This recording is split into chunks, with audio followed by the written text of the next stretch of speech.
Hey, it's Sammy for another episode of the IdOMUSIC Podcast, and our goal and our mission is to empower and educate musicians and artists worldwide. And on today's episode, we sat down with award-winning journalist and storyteller Neima Abdulahi, discussing embracing her culture and identity, grinding throughout her journey, and being a voice for the people. Hey, it's Sammy for another episode of the IdOMUSIC Podcast, and I'm sitting down with a good friend of mine at this point, Neima Abdulahi, award-winning journalist and storyteller. Yes. That's a phenomenal title. Thank you. You tell stories too, so it's good to sit with visual storytellers, creatives, and everything, and you're awesome. So thank you for inviting me to this. Thank you. Neima, you've just been like a very positive light since I've met you in terms of being a woman that inspires a group of people, not just young girls and guys, but just people with what you're doing for the community, being a voice of the community. I love it. So you actually moved to Atlanta in 96, which is an interesting time for Atlanta. But just tell us a little bit about your background and how you ended up in this city, being born and bred, or not born, but bred on the East Side, and getting your start into all that you do now. Yeah, so I was born in Somalia. We also have a lot of family in Ethiopia. We also lived in Kenya, and then from East Africa, we moved to East Atlanta with relatives. And it was hard adjusting the first few years, but I was 6 years old, started off in kindergarten, got immersed in Atlanta culture, and then somehow the music allowed me to find an avenue of knowing what Atlanta's history was. So that has always been part of my identity. And graduated from Decatur High School, went to Elon University, this small school near Greensboro. But before you even go into 96 was the Olympics. Yeah. So you got here like at the peak of like a lot of things happening, Freaknik to Olympics to what were you seeing as a child, just like coming into this entire, like immersing yourself into it, such a new culture, you and your family. Obviously you had relatives here. Yeah. But it just seems like it might have been a bit of a culture shock, maybe. It was a culture shock, but if you know little small towns around Atlanta, you know it's huge international cultures. That's true. So finding a lot of relatives in the Clarkston area allowed us to feel like we had little Africa. You know, we had a lot of Ethiopians there, Nigerian, Sudanese, Somali, Eritrean, Djiboutian. You know, find a place in Africa, there was representation in Clarkston. So it was very easy to transition because it felt like everybody there was one of us. There was a lot of immigrants there. And then Atlanta having such a huge immigration population as well, it felt like a little piece of home was also here. Well, that's comforting. That's very comforting. Yeah. So while the culture was completely different, it was a transitional period where you had something to identify with. And then so much of what the immigrant struggle is what the African-American struggle also is. So culturally, you know, it's like that, you know, humble, I'm gonna make it kind of grind. And it was easy to transition into the American way of life because the American dream is kind of like rags to riches as well. So many of the themes that we were familiar with on a culture level already existed here. So we just hopped on it too, and That's cool, because like, I mean, I guess from my cultural perspective, I didn't feel that like being on the South Side, like it was just like you're either black or you're white. It was there's no gray area, but I know the East Side has like so much culture, from the Caribbean culture to, you know, obviously East African culture to, you know, and then you go to like North Georgia and there's like a lot of Indian culture there or whatever. But like from where I'm from, there was literally black, white. So that's cool that you were able to be in a community where you felt comfortable. Yeah. DeKalb County has a lot of representation. Definitely. I definitely shout out to the East Side. Hey. I don't know nothing about it. I'm starting to learn more about the East Side just coming back home because I was always either South Side, West Side. And it's just it's interesting how different those, like, we're not that far from each other, but how different, you know, the communities can be. That's dope. So how has being in Atlanta influenced your perspective on culture in general, though? Like, because Atlanta is a special place, and I talk to a lot of people who grow up here. I don't talk to a lot of people that grow up here. I talk to some people that grow up here, and then I talk to a lot of people that have moved here. But being someone who, you know, this is your home, how did you notice that Atlanta has like influenced such culture globally, really. Like, and that's what you're doing, and we'll talk about it with the series that you just started with 11 Alive, and we'll get into that later. Yeah. So for me, I'm a huge history nerd. I love civil rights. I love history. And one thing you realize about Atlanta, if you really study the history of Atlanta, is it avoided being a Birmingham.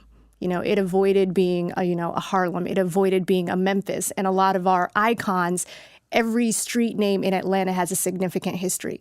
Alonzo Herndon, right? A former slave who became the first millionaire in the state of Georgia. There's just a lot of different people here. John Wesley Dobbs, right? Every street name has a significant history and a significant contribution to what made Atlanta Atlanta. My curiosity sparked when I saw how they were able to represent the culture, stay in the city. That's important, right? A lot of our icons and a lot of our people ended up staying in Atlanta, representing Atlanta, running for offices in Atlanta, and helping the city catapult its way to being a Mecca of the South. Exactly. So for me, historically, just knowing what the city's history was and how it elevated us to go from one cultural phenomenon of the civil rights movement to another cultural phenomenon that's also pioneering right now, the hip hop movement. Those two things relate on so many different levels that the story of this one really taps into the hustle of this one. And it's just one big cycle. And as much information you can learn about that cycle, you can really become a storyteller of Atlanta in a different way. That's so cool. And I like that you use that word storyteller. Like the two of us, that's what we aim to do, is just like tell authentic stories, right? So award-winning journalist, that's where I started to describe you, because I was just so impressed. I'm like, what? Nominated for an Emmy? How did that feel? Nominated for an Emmy. You also have accomplished winning an NABJ award. For those that don't know what that is, it's the National Association for Black Journalists. And you've been very involved in that, I'm sure, since college? Yeah, so just like being involved. You seem to be so young and accomplished in my eyes already. How did it feel to be nominated for an Emmy this year? It just felt like my mama thinks I made it. I think you made it. I'm over here like, woo, woo, woo. My mama think I made it. I'm still trying to stack them coins. Right. But it felt like everything was worth it. But the thing about it is, you don't do work for awards. You just do award-winning work, right? If your work is good, it's going to win awards, it's going to be nominated, it's going to be recognized, but you don't ever think, all right, this is going to be the one that gets me an award. So covering a lot of the local news stories and Black Lives Matter stories and all those things, in the midst of the moment, you're not thinking about anything but the people you're interviewing. And the more transparent you can be in telling their stories to a wider audience, every story should always find a way to build bridges of understanding, but also give that person or the people a platform to finally be understood. So how can you give someone a platform at the same time build a bridge of someone who may not be able to directly connect with them? You tap into humanity. So learning all those skill sets at such a young age, from high school, covering our local newscasts on a high school level, even middle school, I was editing videos and recording and interviewing people. I didn't think I would stick to it as long as I did, but it just felt like, wow, like I've been doing this like half my life. This is pretty dope. Right. So that's what it felt like. The grind was worth it. When were you introduced to like this world of editing to video to interviews to journalism? Like when were you introduced to that? I mean, you said middle school, but like how were you introduced to that rather? Yeah, there was a video production class in 7th and 8th grade. At Renfro Middle School. Shout out to Renfro. And then high school, we had a monthly newscast. So we would spend a whole month putting stories together, editing on Final Cut, editing on iMovie. Wow. So we were editing on like actual softwares that CNN was using. And we had so much stuff like donated to us because of our alumni. It was so huge. So I knew that that's what I wanted to do. But in 7th grade is when I knew that I wasn't going to compromise my identity. I was in a literature class, and, learning like Shakespeare and all these like, historic people who did awesome things for the world. And my English teacher said, today we're going to dissect a Tupac song. And I was like, I mean, I was already listening to him at that age. I was just like, there's no way. Right. Like, but she found like similarities between how he wrote the rhyme schemes to how Shakespeare wrote it. And for the first time, I felt like I could finally relate. How can I take this lesson that this 7th grade teacher, Miss Lighthill, introduced to me and be that for the culture as well? Wow. So it was at that very moment where I felt like I belonged and I could belong in any avenue that I went into. Shout out to Miss Lighthill. Shout out to Miss Light. I got to find her. Yeah, you got to. Put a little message memo out on Facebook. Yeah. That's dope. I wanted to ask you more so because you're very strong and opinionated about like your thoughts on just different issues. And it's not that you voice it in a way that it's like not so aggressive, but people know like how you feel about your culture. People know how you feel about music. Like you're very passionate in what you say, but you also work for a news station. And coming from a journalistic background myself, I understand there are like boundaries, right? And so when you're covering a story, I wanted to ask, like, how do you approach covering the story at an angle that gets both sides? Because you talked about like being able to tell someone's story to being able to bridge the gap for understanding of everyone's perspective, right? But like, is there ever a time where you feel like you're compromising, your beliefs or your thoughts, or is it just like, I'm reporting the news, this is the story, and this is how I'm going to give it to you? Like, how do you, does that question come up? Yeah. No, that's a really good question. So, from the jump, when you're able to understand the culture and understand someone's body of work, you get credibility. This is someone who's just not stepping into this culture for a headline or clickbaits or whatever. Being able to contact someone's manager or publicist and say, by the end of the day, this is going to get covered. Do you want me to do it or do you want someone else to do it? Right. And they have to make that decision. If they don't want to talk to me, it's all good, but it's going to get covered by the end of the day. Maybe not by me, but someone else, right? So you're giving someone an opportunity to be interviewed by someone who understands them, but at the same time will keep the story as balanced as possible. Right. And you also have to understand with someone's body of work, that's their diary, right? Hip hop is the diary for the streets. Hip hop is a diary of how people have made it from nothing to something. And that is their opportunity to pour their heart and soul and let people know what they've been through. Might not be what they're currently going through, but it might be of their past. So the more you understand the culture, and the more you understand that everything they write about wasn't meant to criminalize them, it was art. You're able to allow them to have a voice in a mainstream media culture that they may not feel like understands them at most. So let's talk about you attending college at Elon University. I know we were kind of... Did you hear about Elon before you knew I went there? I like to ask people that. I've heard the school before, but that's just because I just was like, when I was applying for schools, my counselor at the time was like, really just like apply everywhere, because they were trying to, it was for a look, like for the school, like, okay, you have these scores, you're smart, you have these grades, we need you to apply everywhere and get all the scholarship money, even if you're not going. So that's why I knew about Elon, to be completely honest. Because I didn't hear about it until I applied. North Carolina, though. Yeah. So small school, Small school. Very small school. How was your experience? You studied broadcast journalism because obviously you knew in middle school that this is something you're going to be doing, right? Yeah. And how valuable was your education for what you're doing? It was very valuable. So the reason why I picked Elon University was I didn't have to wait until junior year to pick up a video camera. Oftentimes you got to go through all these prerequisites and you got to put in all this grind and then apply for the school and then be accepted into the School of Communication. I was like, nah. Because what if I change my mind? Right? So you spend 2 years taking all the basic classes, and then that third year you want to change your major? Right. Then you might automatically be a fifth-year student because now you got to take other prerequisites. I didn't want to waste time trying to decide if I'm going to change my mind or not. I wanted to get into it, Same. So that's how I went to Elon. But by the end of the day, it's like...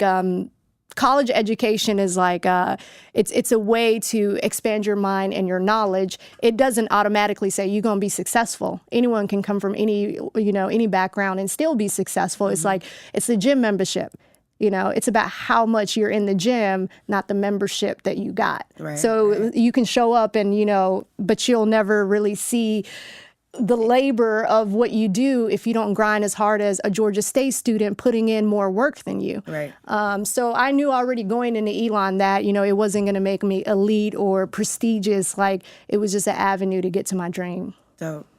And let's talk about how involved you were, because, I mean, I don't even know, like, if you, in ABJ, I know you're involved with, but I just know the type of person you are. So I'm going to be a little presumptuous here and assume that you were, like, doing a lot. I was. I had a radio show. So the name Neima Dreamer, which is my Instagram name, like, that name been around since, like, middle school, too. Really? Yeah. I had that. Loyal to the brand. Loyal to the brand. I think I got the name, like, 6th or 7th grade. Wow. Because my friends called me Neima Dreamer.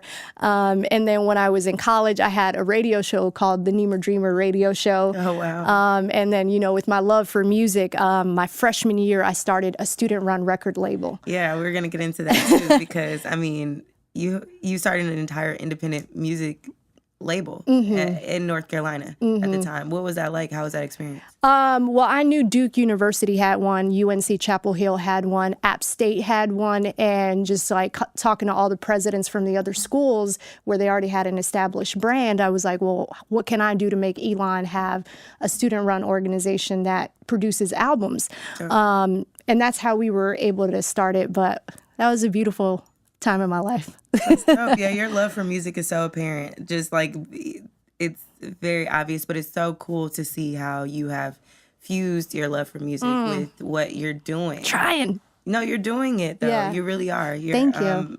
You also, well, I want to ask, like, aside from your love for music being, but like your motivation behind being so involved, like, how are you so motivated to just, like, do these things but stay on top of your grades, and, like, the balance too, and then just even over to your life now and how I'm going to cover these stories, but I'm also going to invest in tell me the name, because I don't even know why I don't have it written down. What is it called? The Culture, right? ATL Culture. ATL Culture.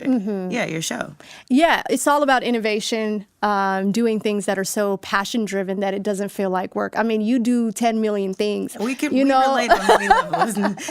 We relate on right, many levels. Ambassador, radio, Patchwerk, IdOMUSIC. You do a lot of different things, and, it's just about micromanaging your time and your schedule. But I think for me personally, like, just seeing my mom grind every single day, passing her citizenship test, studying for a whole year to pass that test, finding a job, low income, government housing, 3 different jobs a day. When you see that kind of grind, it's instilled in you at such a young age to just also grind hard, but grind in a direction that helps move your family forward. So I think a lot of my push and my drive comes from the fact that I don't know how to slow down. My mom never slowed down, Yo, it's crazy, guys. Similar story. Being a child of an immigrant family is different. Like, my dad, my mom's not, but she worked, the same, twice as hard. And so, like, that's all I know. So you just, like, go, go, go, go. So they don't have to do that no more. You know what I mean? Because, like, my parents still work. They probably will never stop working. But it's a different experience when you come from a family like that. And then they preach to you, of course, education. So it's kind of like you didn't really have a choice, even if you did say, like, I just want to go straight into radio. Like, that's just what I want to do. Right. And you knew, like, what you wanted to do. But it was like, nah, you're going to school. Right. That was it. It was no question about it. Right. And, just paving the way, it's kind of crazy. So paving the way to be a first generation this, first generation that, first generation college student, first person in my family to have a career, not just a job, but a career, that you love. That I love. One of the youngest people in Atlanta to be a reporter, covering live breaking news stories and covering it with credibility, covering politics, covering city council, covering anything that happens, weather, right? Stand out in the cold, tell y'all to stay home. Oh my God. I love those stories. It's cold out here, y'all. It's cold. Few sprinkles, y'all. It's going to be real. Atlanta don't know how to breaking news. Atlanta don't know how to No. Ain't no more playing GA. Ain't never been playing GA. So let me ask you, why do you do music? Because you do music in a different way. I talk to producers, songwriters, engineers, publicists, whoever, and they all do music somehow. But you do music differently. So why do you do music? For me personally, it's the story of our community. I think I listen to like 10 or 12 albums a week. And I have to carve out time to listen to it because I want to see how the culture is shifting, what the young generation is listening to, what's impacting artists, who are the producers, what's the style, what's the sound, because there is a huge cultural revolution going on right now where the genre itself is the voice for the community. The artists are advocates. The artists are leaders in the community. They're buying back the block. They're at city council. They're on boards. They're owning businesses. And they're representing the culture in a way that we haven't seen in a while.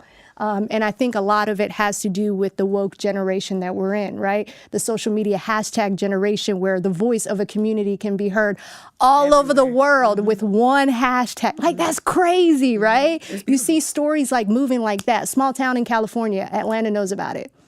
Right? Things are going viral. So because of this viral generation, hip hop plays a lot into it because the artists are making their audiences and their fan base aware of things that they should care about. So for me to be the Atlanta storyteller that I am, where I'm putting the culture on the map, I always have to keep studying what is shifting the culture. Exactly. And where is it shifting? Right. That within itself is a story that needs to continue to be told.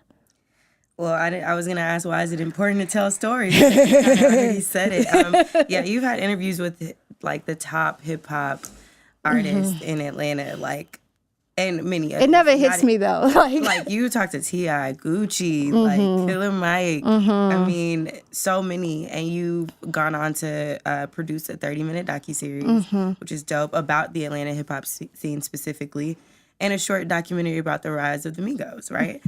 In the rap game, because we see how that happened. And, but these are important stories.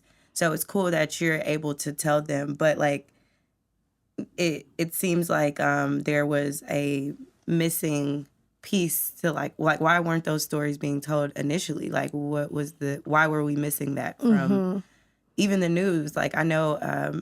Fran she works with you, correct, at 11 Alive. Miss Francesca Amaker. Miss Francesca. Fran TV host. Yes, Fran TV host. Shout out. We had a conversation at a panel that we were both involved. Or the one with Greg Street. Yeah, with Greg. Yeah. And we were just talking about being the voice for our community, being in Atlanta, seeing, growing up, why, now that we have the Super Bowl coming down here, you're seeing all these changes in the city. Why now? Why weren't we telling these stories before? And people like you have been doing that. Do you have an answer for that question? Yeah, absolutely. So same way with hip hop, right? At first, no one wanted to give the SoundCloud generation the attention that it was seeking. But then once you saw the numbers, the streams, the amount of people that was supporting it, you couldn't ignore it anymore.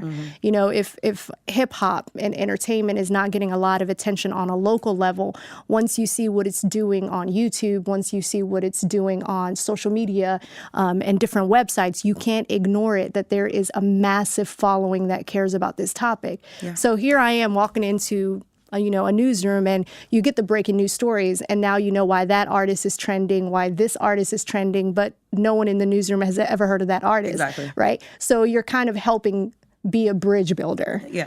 So it was definitely something that's needed, but you're able to educate your coworkers about why this artist they've never heard of, and I'm not even going to give examples, but I got examples, right? Why this artist that they've never heard of is, one of the top 10 trending names in the whole United States of America. Impact. That impact is there. So I'm very happy and humbled to be that person for my job. And I'm also honored to do that alongside with Francesca, where she can do that on the entertainment side as well. Exactly. So let's talk about your internship experience, because I feel like that probably shaped and molded a lot of what you were trying to figure out and do. And just for young people who might be listening, why that's important. So I know you interned at V103. You worked alongside Greg and Ryan and all these amazing radio personalities, media personalities here in Atlanta.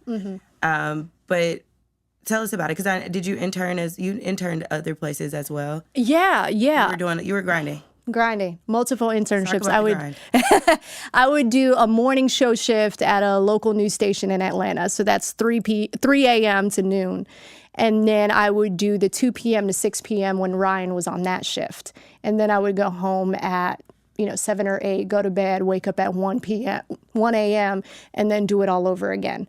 And then I would also do that with Greg Street's show, too, where I would do the morning shift from 3 a.m. to noon, go home, take a nap, come back at 5 p.m., be on the Greg show from 6 to 10, go home at 10, come back to work at 1. So it was just like, I knew I wanted media and I knew I wanted hip hop, but it didn't align at that moment. So I knew I had to do both. It's like that merging wasn't there. So I had to make it merge. Had to create it. I had to create it. During that time, though, like, what were you thinking? What direction were you thinking? Or you just were trying to experience it during the internship? Trying to experience it, but I think my biggest research component during that time when I was trying to I wasn't chasing a job title. I was chasing a dream, right? And I knew my dream had media and music involved in it to some degree. Media as in journalism. So I was doing a lot of research where I would go to a news station, write news stories for the mass, the audience, 52 counties, all demographics, all age groups, genders, race. And then you go to a niche audience that has a specific target audience, and you figure out how those same stories are being presented to an audience, and how do you make this audience care about something that impacts millions of people in 52 counties in our demo. So for me, it was just a time to figure out, what can I do once I get in the industry to make sure I'm never forgetting about this when I'm doing that. Right. And then how can I make those two circles merge, where I can be in the middle when those two circles merge. So it definitely helped me out in a huge way. How long were you interning?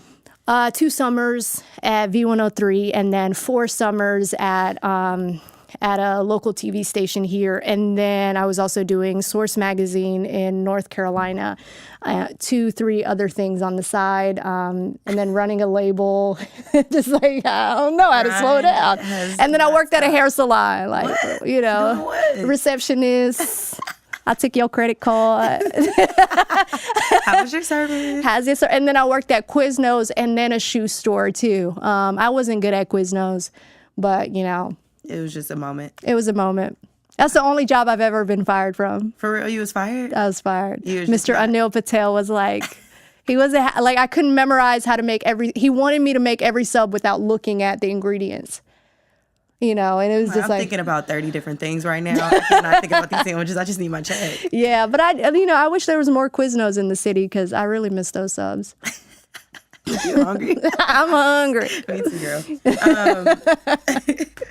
So another thing that I really appreciate about you, which is something that I didn't realize, you said you realized early on when the moment where your literature teacher compared Tupac to Shakespeare, about embracing your identity and what is important to you. I didn't learn that until college. Being biracial, being of, something that is unfamiliar to most people, right? But I love how much you embrace your culture. You embrace where you're from, where your foundation is set, right? Do you ever have a hard time embracing like traditional customs within your workplace or professional life, or have you faced any like bias being the way you look, getting into or having the name Neima Abdulahi? Hello. Exactly. Or shorten your name, or like, maybe you should consider saying this, whatever. It just seems like there could be somewhat of an identity or cultural bias, and even an identity crisis for some people who don't know how to appreciate who they are. Yeah, so I think for me, I was fortunate where my mom instilled in me as a young Muslim African woman, this is who you are, be proud of it, this is your heritage, you have hundreds and hundreds of years of people, beautiful people who have represented you, your crown has already been purchased, all you got to do is wear it. So many have sacrificed so much for you to even be in a position where you are. So I was always that kid, who knew she was royalty, right. And no one was going to take my crown away from me. But I also feel like a lot of kids don't have that privilege where, education systems may not always, embrace the child's, like if you look into any classroom, right, and you look at the posters, You may not see an Oprah poster. You may not see Nelson Mandela, right? So is the classroom structure embracing that child's beautiful history? Or media in general. You know what I mean? Now you see more, Nike ads or like these different companies embracing like the everyone's culture. You see people that look like you, but when we were growing up, it was like I said, it was this or that. It was no middle. You do come from a background where that was embraced and you had a strong foundation for there, it was prevalent in your home first, right. Which is important. Huge, very important. But, children growing up now, they just have this huge opportunity where they are seeing themselves in very successful positions. So I'm hoping that this fuels them to go further than we've ever gone before. Definitely. But, it can be hard if you let it. But to me, I use my differences as an opportunity to educate others, not necessarily change their mind. If you don't like me because of things I am and things I can't control and things I didn't choose, that's your problem. That ain't my problem. But, if you say something wrong or whatever, I'm going to correct you. It's going to be an educational moment, and you can choose to take what I said to have better conversations with other people. Absolutely.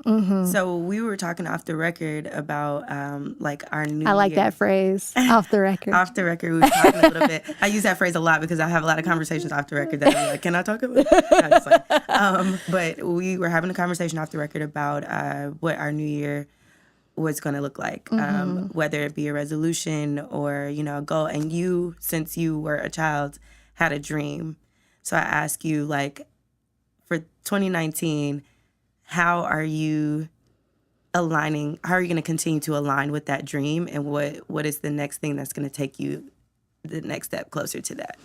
So I think I have to get better at, collaborating with people who will push me to the next level. There is a huge appetite in Atlanta of side hustle, grind, don't stop. And that's great energy. How can I align my passion and purpose to collaborate with the right people or to be around that energy a lot more where it's like, all right, well, I got to go harder too because Sammy ain't sitting down, That's how I use social media, really. Yeah. I'm like, oh, wow. I know it's like a highlight reel of our lives, so it's more perspective. I'm not looking at it like, dang, she'll never sleep. That's not the case. But when you see it and you see people like you or whoever, it's just it's very inspiring. It's motivating. Yeah. And for me, one thing that I hope to continue doing. So, I took a big risk as a local news reporter to get on social media and to embrace the culture to the level that I do. Yeah. To get on Instagram and to start rapping a Yo Gotti song or a Boosie, posting it, letting it sit and seeing what happens, where it's like, did I just do that? I did it. So I want to let people know, don't ever apologize for your music taste, no matter how high you go. Don't ever apologize for what's in your playlist because to some degree, something about that music, the hunger in the music, the grind, the motivation, it's relatable. And if you relate to it, why should you apologize for it? That's who you are. So the higher up we go as, minorities and the higher up we go in, the corporate ladder, we shouldn't feel like, okay, I got to turn this down because a coworker is around me. No, that's an opportunity to let your coworker know how dope that artist is. Right. Listen to this Lucha. Enlighten me. And then you ask them to enlighten you, so it's that was a huge 2018 risk it wasn't a risk. I did it, right. and I knew I was going to be okay. And know every word. So I hope to continue doing that where I'm using my playlist to educate other people about artists, about the culture, about Atlanta, about different zones, so I hope to kind of take that to another level as far as the educational component. Yeah. You do it effortlessly. It's just it's gracefully just with class. Yeah, it just seems very you. You're very authentic, and people can sense that. So it's why would you be mad? You know what I mean? But Atlanta's the place to do it. It's if you do it, it's oh, but this is Atlanta. True. And you may not do it in other places. Do you ever find yourself uncomfortable in the workplace, or have you ever found yourself uncomfortable? Not necessarily. Okay. You know, not necessarily. I may have someone ask me like, oh, what are you listening to? Or, you know, who is that artist? And I may tell them, okay, this artist has this many streams, Grammy nominated, this, that, or this is an artist who's worked with this artist, or this is an artist under that artist. So for me, it's like, I'm never ashamed. I'm never embarrassed. Like I may listen to the clean version around work. Of course, right? Of course. You're not going to hear the dirty version. Look, you will not catch me slipping. I'm like, what dirty version? So to me, it's just a educational moment, you know? You have so much personality. Yeah, it is an educational moment. And I love that you're enlightening those around you and you're being such a light for people around you. And just the grind, bruh. Like, I need to embrace the hustle. What is hustle to you? How do you hustle? How do you move and, like, continue to just stay so active and motivated? Because it seems, I mean, I know family, of course, is a big part of, you know, just seeing it every day growing up. But what is that hustle? It's a little something different about the way we hustle in Atlanta. Yeah. You know, I took a trip back home this summer for the first time. We left in 1996. Life has just been so busy where after high school graduation, I said, I'm going to go back. But then college was like, nah, this is when you start. And then after college, I was like, I'm going to go back. But then my first job was like, nah, this is when you start. And then when I left Charlotte to come to Atlanta, I thought I could have like, a gap, a month or 2 month gap. And then job was like, nah, this is when you start. Right. So I got to the point where it's like, I got to somehow make time. It's never going to happen if I don't make it a top priority. So I took the whole month of July off, went back to my dad's village, got to embrace the culture, speak Somali with the people. I was like, how y'all doing? Because I see on your Instagram when you'll post a video and you might be talking to someone else in your culture, and I'm just like, wow, this is so dope. Like, people should see that more often. For me, what inspires me and hustle is knowing my page one wasn't even like public housing. It was in the middle of nowhere with nothing. And knowing that's my reality. And there are so many people out there. My dream changed so much when I went back home, where now it's like, what can I do to help others? The Diaspora Dialogue series, 100% of those funds goes back to, UNICEF. Tell us about the Diaspora Dialogue series. It's an opportunity where you're bringing in successful Africans in the Atlanta area who are in media and music and having a conversation about the African culture. And then shifting the stereotypes, where you're really giving a platform for them to talk about how they grew up and how the motherland is part of their identity. Because, what was life before Wakanda? Everybody loves Africa right now, but growing up, like... Didn't nobody, it was all types of names being called. Yeah, and there's one name we all agreed we were all called. We ain't gonna say it. We're not gonna say it. That's why you see it like... You know what name of... Yeah. We'll talk about it. Yeah, but Diaspora Dialogue was just an opportunity. Amina Diop, huge supporter. Rosie, huge supporter. Sue Solo, Shorty Mac. So it's definitely an opportunity to bring in people to talk about how beautiful Africa is. But Africa's why I grind and hustle. That's what's up. Yeah. Yeah, that's what's up. I'm happy to hear that. I'm happy to hear how much you embrace And your this culture. my necklace. I saw. It just came in the mail yesterday. So cute. Yeah. You gold plated. Just a little bit. But it's Amazon though, so I don't know how much of a gold it is. Keep it real with me, Neima. You know what I'm saying? Okay. Well, I don't even know if I feel like I could just talk to you for days, but I do appreciate you sitting down with me and just kind of sharing a little bit of your journey. We didn't even talk about the fact that currently you work for an NBC affiliate, 11 Alive News. She's a reporter, and she has a lot of other dope things like the ATL Culture digital series show. Tell them just a little bit about that before we leave. So ATL Culture, a lot of people, say Atlanta media doesn't give them a platform to let the culture be heard, to be represented. So I started the digital series as a way where hip hop is the thread that connects this city. Here is why and how. And along that thread, we're going to talk about socioeconomics, justice, housing, community, and education. Because all those things are, brought together through hip hop. Definitely. And each week we pick a different subcategory to really let people know this is a huge web, and here's the web.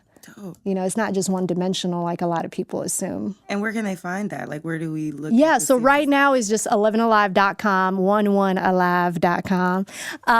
But we're hoping to have a sub page, YouTube page, all that. But it's been a huge reaction. Like, you know, on all the social media platforms that have shared the content, we've already gotten 6-figure views. Wow. So hopefully it can just continue to keep growing. Only 3 episodes in. We're going to keep doing it. Congrats. And I'm so glad my station like can back something like that up where it's like, hey, I want to do this. Okay. It's like, word? Like, yeah. I mean, that's a reflection of you doing what you're supposed to do. Yeah. Initially and grinding and then saying, you know what? Well, I got this idea now.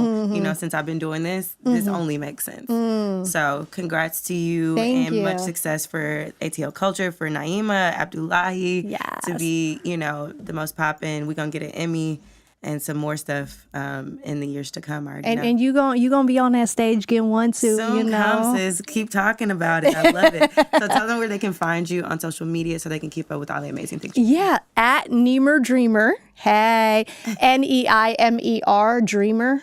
Twitter, Neima Dreamer. Everything, Neima Dreamer. But Facebook is Neima News. That may be changing soon now. I don't even get on Facebook, to be completely honest, but it is, you know. It's still there. You gotta feed the beast. Yeah. All right. So as always, you guys can find us at IDM Podcast, as well as myself on all social media platforms at Sammy Approved. And I thank you again for sitting down with me. This was a great conversation. Awesome. Thank you. Sonically superior.